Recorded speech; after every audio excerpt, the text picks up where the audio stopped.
Okay, well, good morning, everybody. This is a beautiful Tuesday here in Texas. My name is Anton Aramayo. I'm a senior vice president here in WSP, and I've been working in airports and aviation for almost a decade now. And I wanted to share kind of what has been our experience in and the challenges trying to design to budget. And I'm going to share kind of the project management experience rather than the designer's experience or the owner experience, the project management experience, because that has been my position and the roles that I've been in. I just want to make sure that you guys know that we're going to be having a Q&A section to get all the questions at the end. So please, throughout the presentation, put them in the chat. There is in the go-to platform, there is a control panel that you can put all your questions throughout throughout the presentation. Okay, so let's start with the presentation. The main goal today is to share information. This is not a revelation. This is not something unique, not a breakthrough. This is share information in terms of what are the challenges when we are really trying to get our project to a budget, especially in the design phase. I have a couple of disclaimers to go through. The first one is that most of my comments on this presentation is really focused on the process, in the design process, and the organizations that they're in charge of designing and reviewing. This is not about the professionals nor the individual. This is not about the engineers or the managers or the architects. Nothing against the professionals. Is really about the process. And also, this presentation is mostly based on aviation examples because of my latest career, but this is applicable to several other industries. I remember in my past experience using it in oil and gas and mining and metals.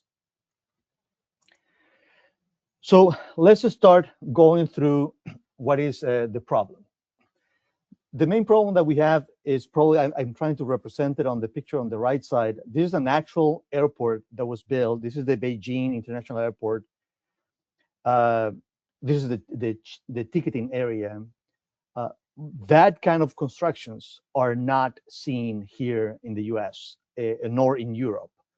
And probably is kind of the beginning of the definition of the problem, which is how grandiose, how big, how magnificent are our projects as we go through the design and the evaluations.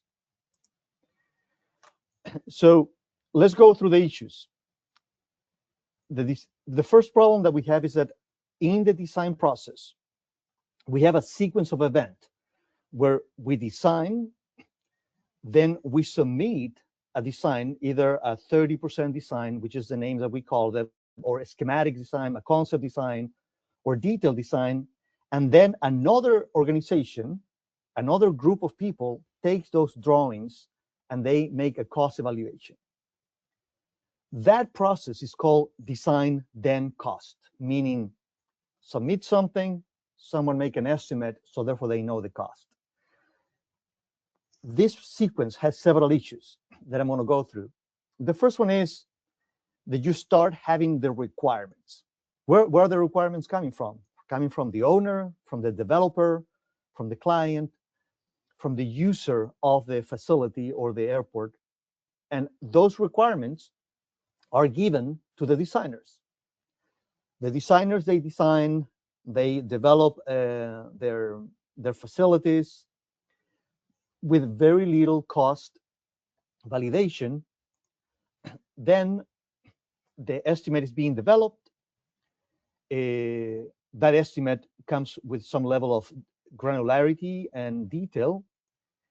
And then we compare it with the budget, and that's the moment we realize this is a higher cost than we expected. They call it the sticker shock. And then after that, the immediate reaction is we need to go and redesign. This is already, what is on the screen is already showing you one of the flaws of the design then cost, which is the cost is coming at a later stage in design, forcing to make corrections to the design after submittal, meaning after we have gone through quality checks and a lot of effort to produce documents. Sometimes the step 5, that is on the far right, the redesign, is not able to bring the cost back to budget. That is a bigger issue, and that sometimes makes a step 6, which is going back to redefine the requirements. And sometimes the requirements were probably the seed of the problem. They were too high requirements, etc.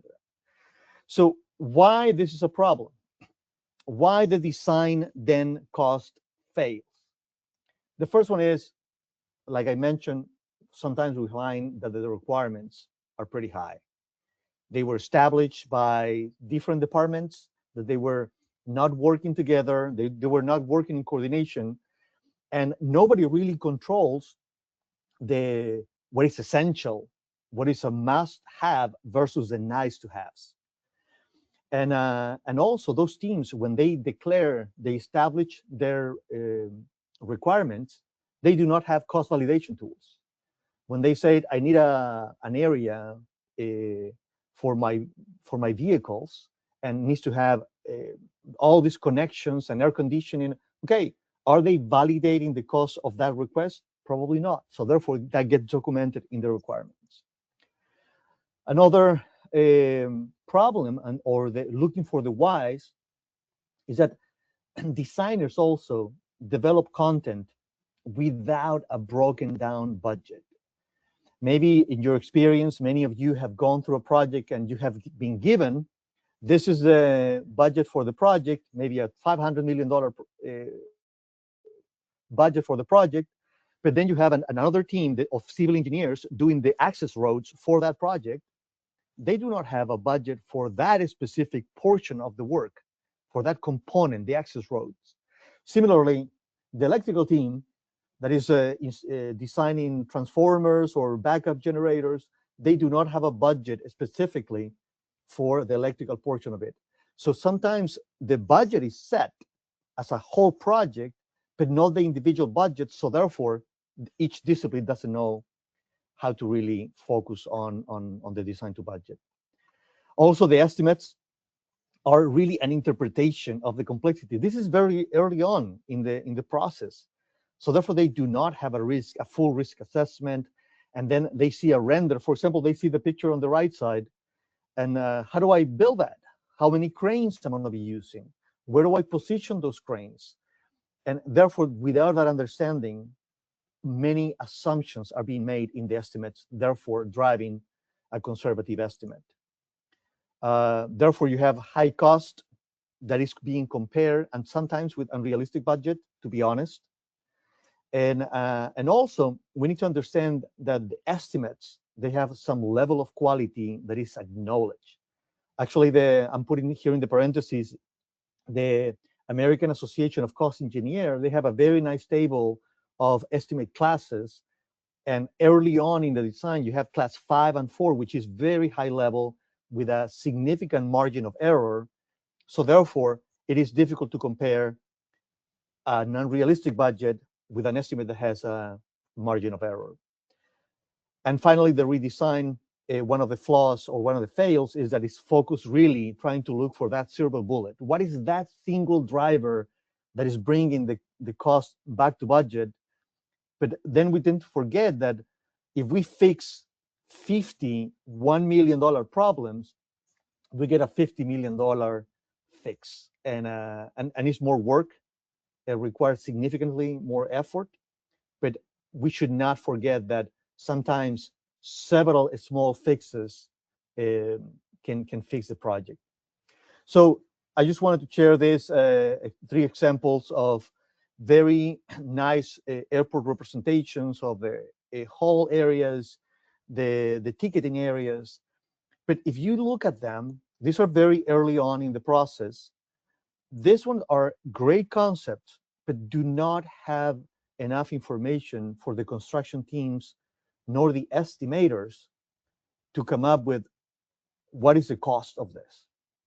And probably this is the beginning of the challenge that I want to share today, which is how do we close the gap of trying to get cost elements in the early stages? So what are the current solutions that many organizations are doing today?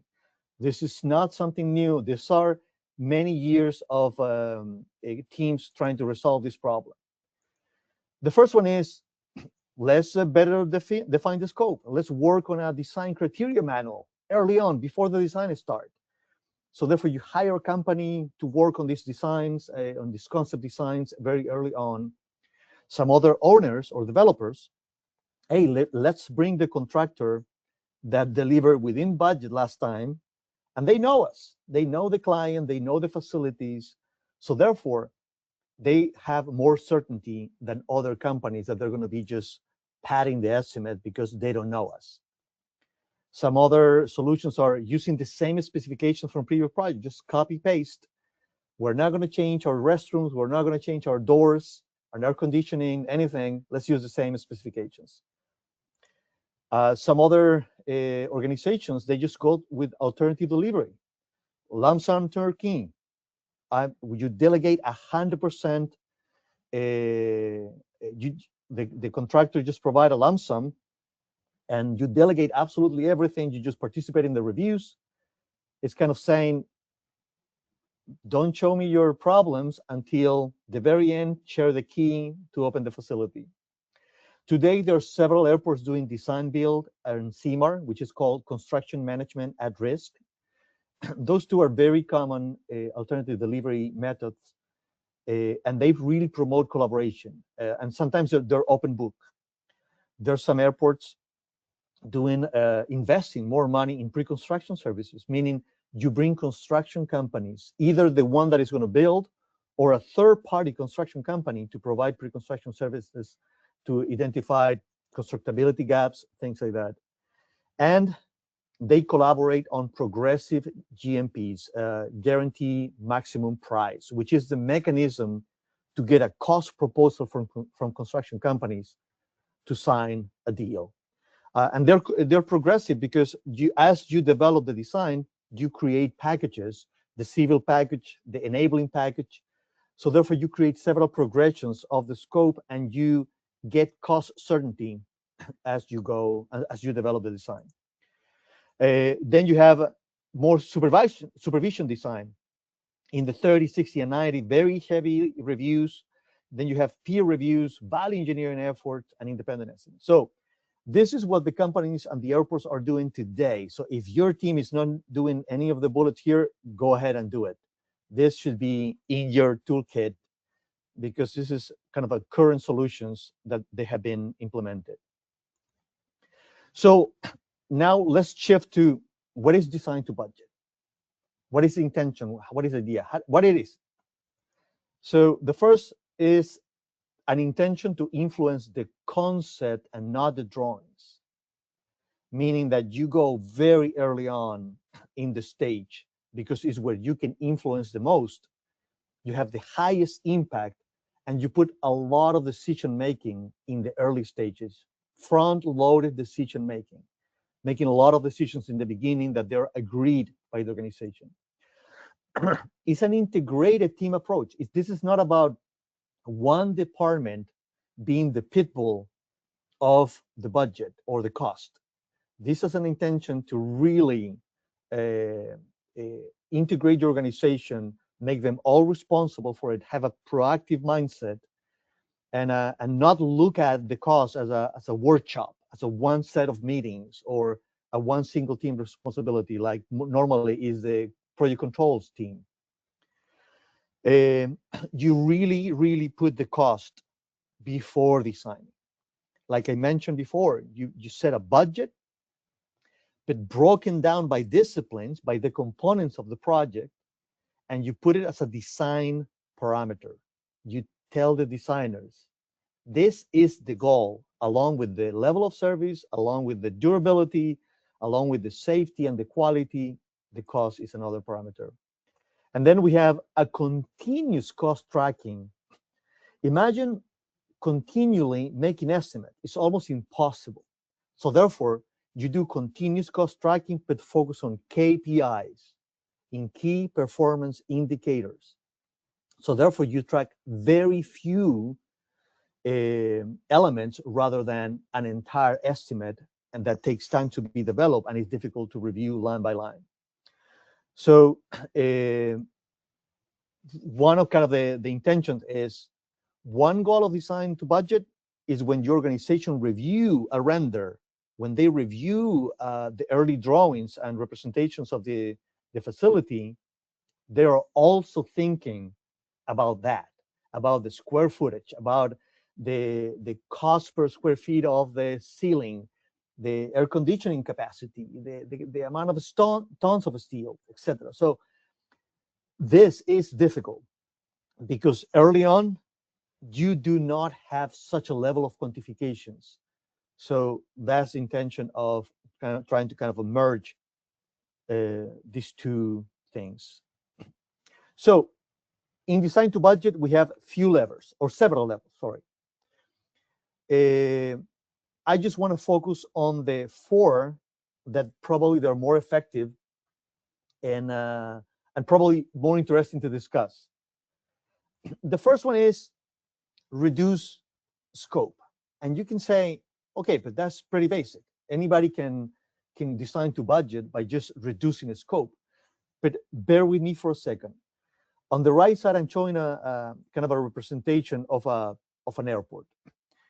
And you can always decide to build a new building with a significant amount of square footage, but looking at the existing building, sometimes there are opportunities to fill areas open to below. For example, I'm showing here on the dark brown, hey, what if we put some beams here and we create a mezzanine and we add square footage to the building? The roof is already there. The air conditioning is already there.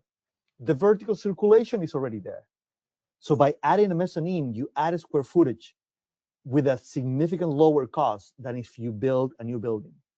Then on the left side of that building, I put the word refurbishment. Sometimes it is incredibly expensive to refurbish an old area. But that's what I think is interesting to evaluate the trade-off between refurbishing an area and building another one. Minimize demolition. That is the moment that you're demolishing something that is functioning, you need to question yourself, am I designing to budget? Is that a nice to have? Am I maximizing the capabilities of the existing facility, etc.? And then in the lower drawing, I'm showing potential reductions of the scope. Sometimes there are areas that they're unassigned. You might have seen drawings or concept where they're unassigned areas. We don't know what it's going to be used for, but I'm building it. It's part of this build. So reducing the scope also means identifying those areas that might not be needed today, and there are an opportunity to reduce the size of the building. A second lever is to simplify. Like I showed in the previous pictures, in the early pictures of this presentation, there's several attempts to create a beautiful, and incredibly amazing architectural statements that they're curved roofs or diagonal columns and very integrated or intricated walls.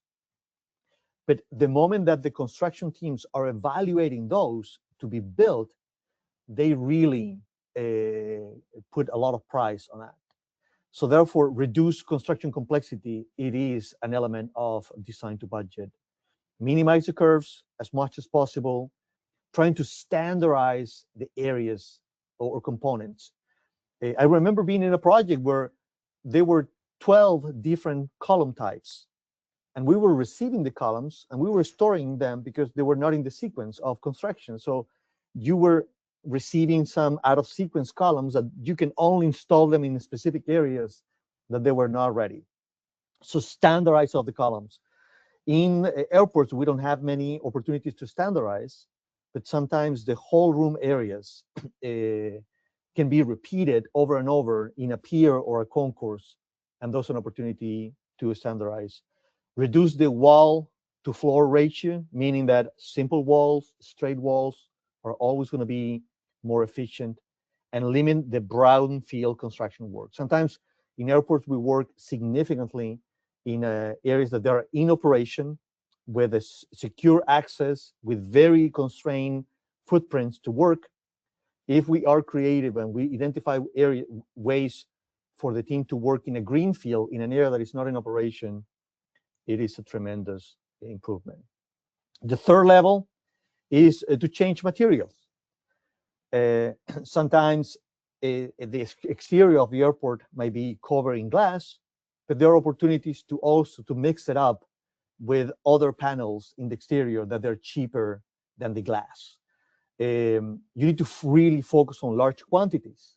If you change something that is just 25 square feet, you're not going to get significant amount of savings. But if you change the floor and you have 300,000 square feet of floor, well, that multiplication factor is going to help you that a $5 reduction is a significant savings for the project.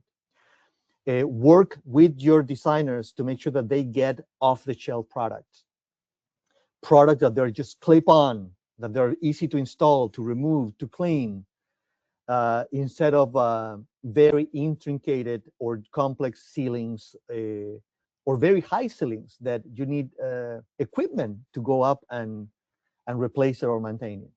And also trying to maximize or minimize or really the finishes, maximize industrial finishes in areas that the passenger do not see, like the baggage handling system areas, the makeup unit areas, the back of the house areas in general.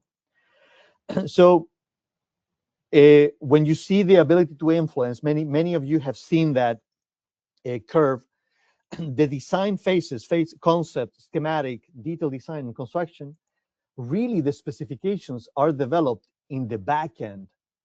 So therefore, you do not have the ability to shape which materials you're going to be working on until the very end. So the intention of design to budget is to trying to bring some key specifications, define what type of ceiling, what type of walls, what type of doors are you going to be using in the very early stages of the design. So therefore you can have those decisions early on, you can have those conversations, therefore you can influence the estimations and ultimately the cost construction proposal. The fourth and last lever that I want to discuss today is the phasing and deferral. Sometimes we tend to future-proof our projects. We tend to build a bigger area just accounting for future growth. So the intention of this fourth lever is to control that in a way that you can identify what can we do in the future after this project rather than making it within the project. Sometimes the project, they call it day two. So they have a day one for opening and then day two for what do we do after we open. So as a summary, we reduce the scope, we simplified, we changed some materials, and we identified opportunities to phase the project and defer scope. So what are the actions probably that you can have with your teams? Set a target that is clear for everybody, and also set acceptance thresholds. Maybe it's a plus 2%, plus 5%, and with the right breakdown. So therefore the civil team, the electrical team, the architectural team, they know what is their specific target rather than the overall target. Engage the team, really make this a team activity, make this a team goal, and really sit down and identify what are the must-haves and the non-negotiables, because those should not be compromised in this process.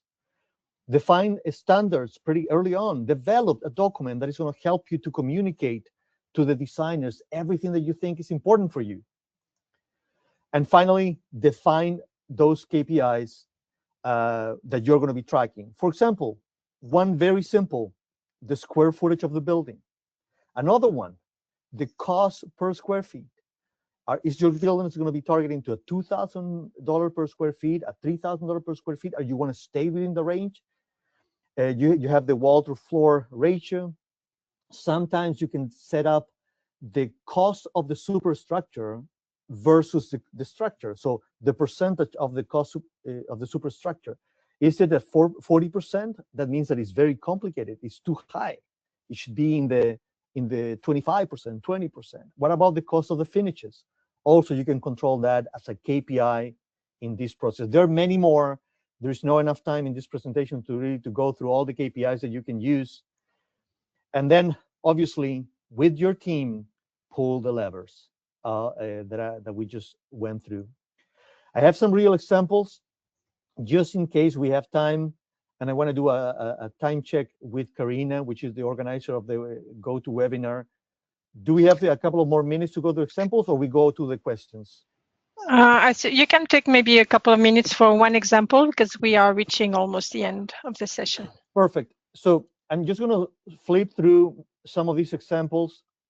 This is something that we did in an airport, that all ceilings were replaced with open ceilings, open to above. You were showing the structure, no problem, no chain, and it was successful. We saved significant amount of millions of dollars by just leaving the ceiling open with that industrial finish. In another project, we replaced almost 3,000 piles with just a slab on deck because, slab on grade, because we changed some of the superstructure. I'm not going to get into the details because of the time. We reduced skylines. The architect put a lot of skylines that they were improving significantly the natural light, but with the reduction of a skyline, we increased the artificial light, but we saved significant amount of money going forward. We retrofit PBBs, passenger boarding bridge.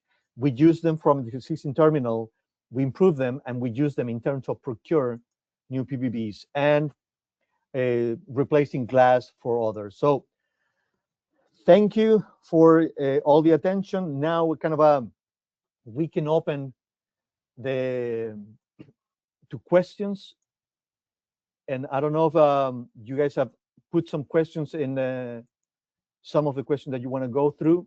I can see a couple of questions that I can answer. So I'm going to go with the first one. The question is, what are the reductions amount that you have been able to achieve doing this design to build? Well, the answer is going to vary. It's going to be significant different amounts, but I have a very important example where the budget was a $700 million budget for a full runway plus a terminal. And the first estimate was $1.4 billion. So we immediately started trying to close that gap. So it was $700 million reduction that was very difficult to achieve. There was significant amount of compromises in the quality of the finishes and the size of the building, but it was limited by the debt capacity of the airport. The airport did not have more money than $700 million. I have another question here. Do you see resistance from some teams or departments by focusing too much on cost from the beginning of the project? And the answer is yes. Probably this could be labeled as a cultural change within organizations, because you really need to engage with several teams and to understand that there's a different mindset.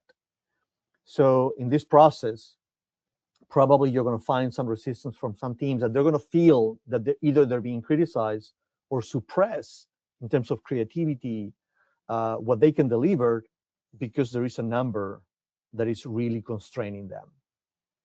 So the answer is yes. I don't know, Karina, if you can see other questions. No, we don't have any other questions, and it's time to wrap up the webinar. Well, I really want to appreciate to the people coordinating this webinar. I want to really also appreciate the team that helped me to create the graphics in this presentation. So thank you, everybody, for your attention. I hope this was useful, and you have my contact information there if you need any additional information in the future. So thank you all.